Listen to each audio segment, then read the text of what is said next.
Hello, it's Sandy with Sandy Cogdell Designs, and today I have such a fun and cute Halloween card using Trinity Stamps Hoot Hoot Hooray stamp set. This is one of their new releases, and this little guy is just so cute, and he works for so many different things.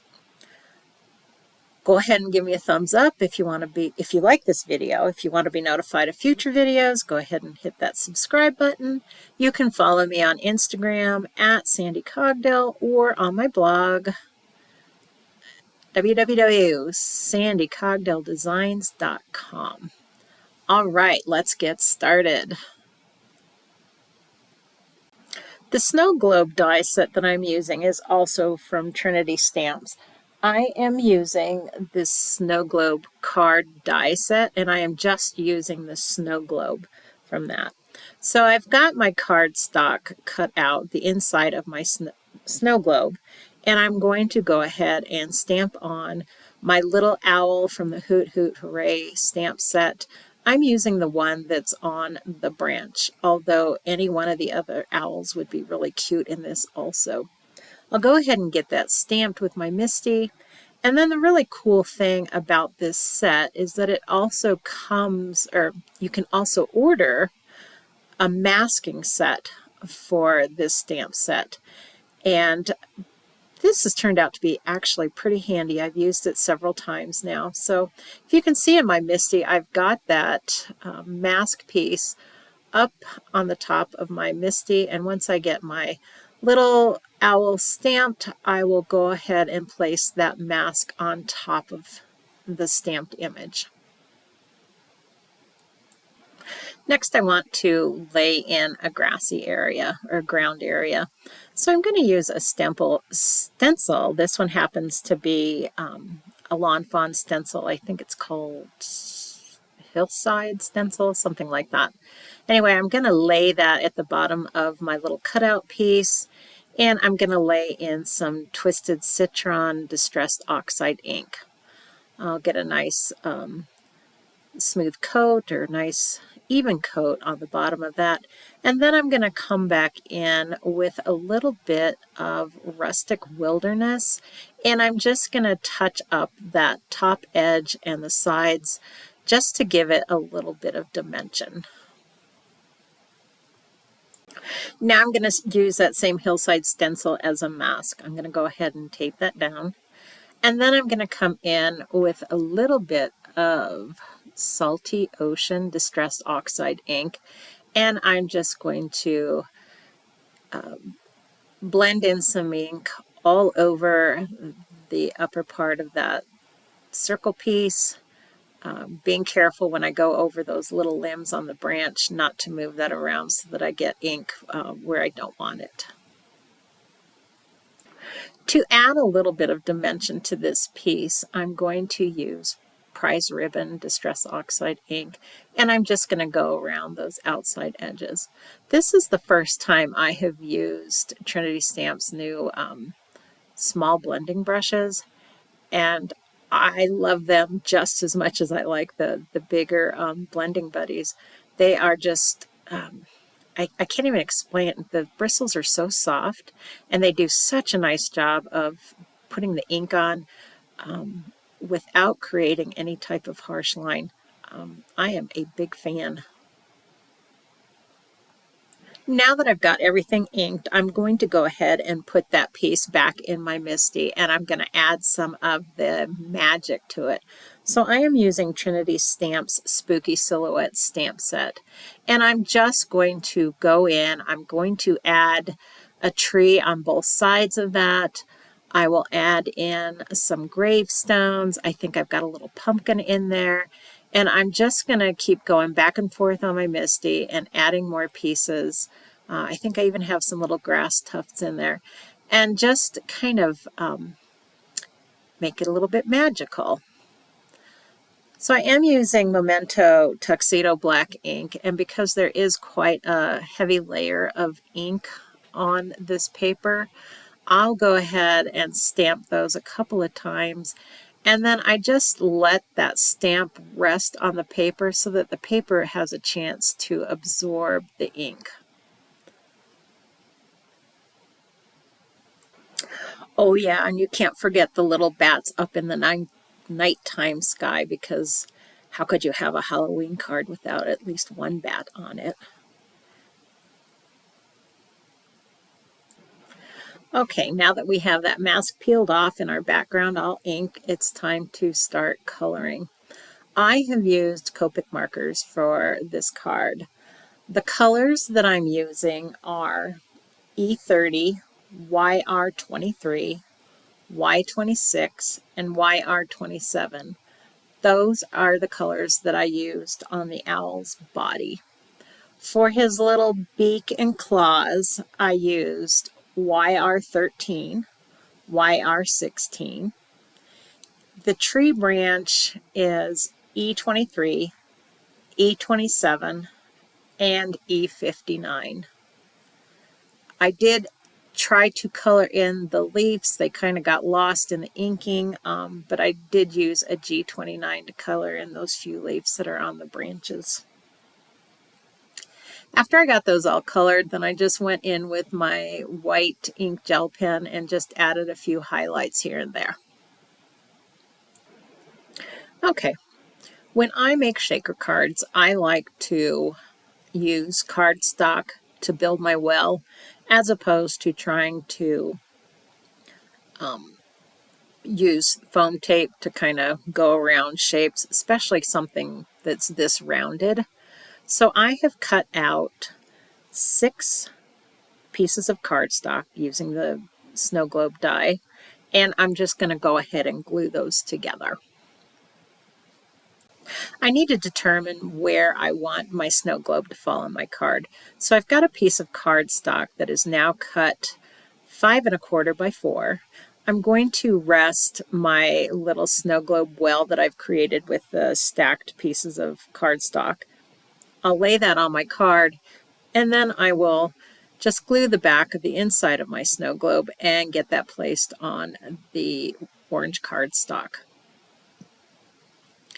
I have also cut a piece of acetate that will go over the top of my snow globe.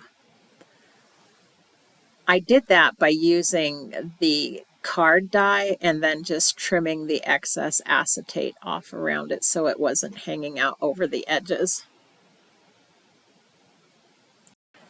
I'm going to add some little shaker pieces to the center of that inked piece, just enough to not overload the card, but still give it a little bit of shaking element. I also don't want to cover up all the little gravestones and the little fun things that I've added at the bottom of it.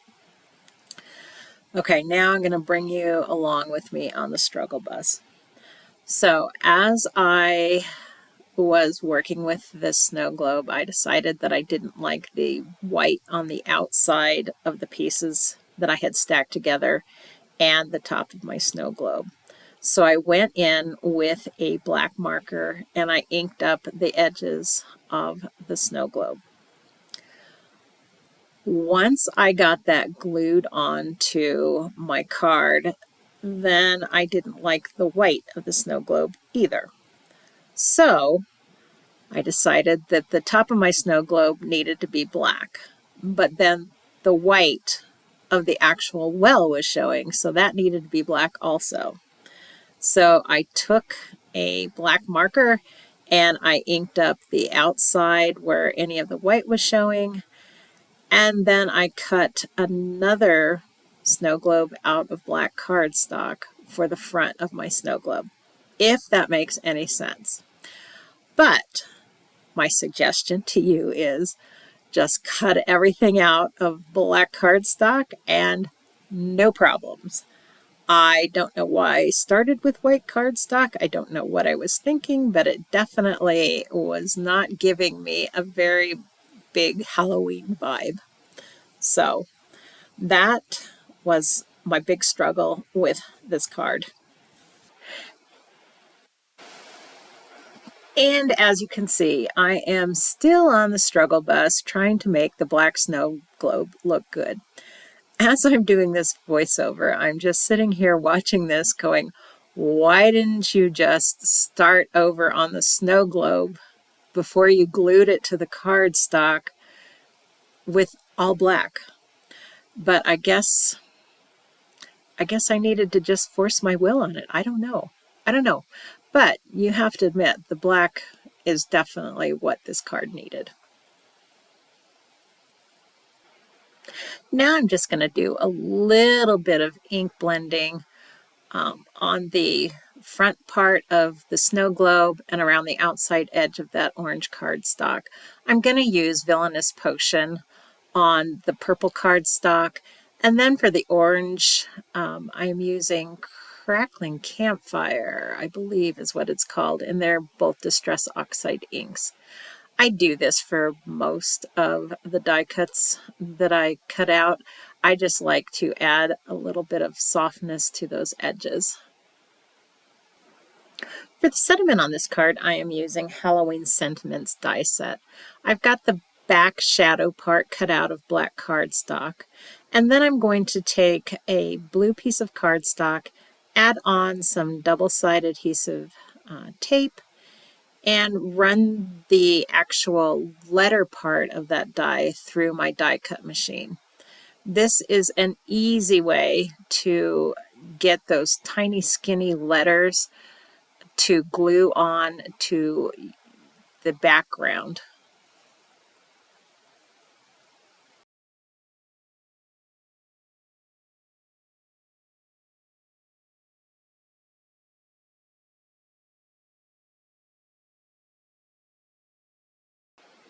Now, if the die cutting gods are with you, once you run that through your die cutter, you'll be able to peel off that die and the little letters will come up with the die. This almost worked on this one. I did have to leave that little W behind, but that's okay. That's only one letter. So I'm going to go ahead and take that die. I'm going to place it on top of that shadow piece, and then I'm going to use my little pokey tool and just kind of poke all those holes and start getting that blue cardstock adhered down to the black shadow.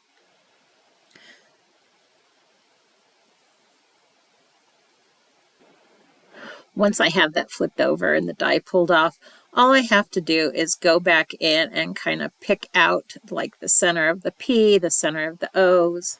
I think that there's a couple of E's in there. And then I will add in that little W that was left behind on the cardstock piece. And now it's time to start finishing off this card. So I have a card base that has been cut from black cardstock at 5.5 by 8.5 and then scored at 4 1/4. I'll go ahead and glue on my piece that's got the snow globe adhered to it, and then I will glue on my sentiment. I did add a bat to the center of the front of that snow globe, along with a few of the black sparkle spots or dots. I just thought that kind of added a little bit more extra. And then at the top corners, I added a bat and a spider just to, I don't know, just give it a little bit more. The bat and the spider are from the So Scary Gnome set. I always like to look at all of my different sets to see if I can find little bits and pieces that I can add to other cards. And that pretty much does it for this particular card. For the inside of the card, I used a piece of white cardstock that was cut at 4 inches by 5 1/4. And I used the Simply Sentimental Halloween stamp set to stamp the sentiment on the inside. I think this card turned out just adorable. It's just kind of a fun and whimsical, not too scary Halloween card. It'd be perfect for a younger child.